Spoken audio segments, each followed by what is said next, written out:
इसमें कौन कौन से पौधे शामिल हैं? ये हमने लोड किए हैं। इसके अंदर जैतून है, अमलतास है, अमलतास है, चीकू है, चीकू, उसके बाद कासिया है, कासिया, उसके बाद अनार के पौधे हैं अनार भी है और जी और अमरूद के पौधे हैं। अमरूद भी है।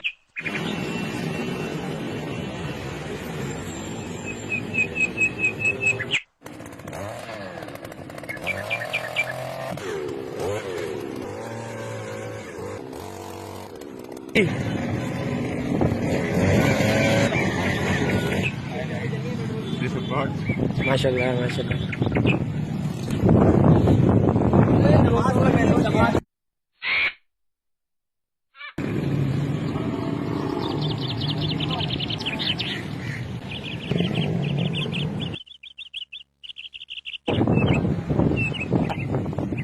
हम आप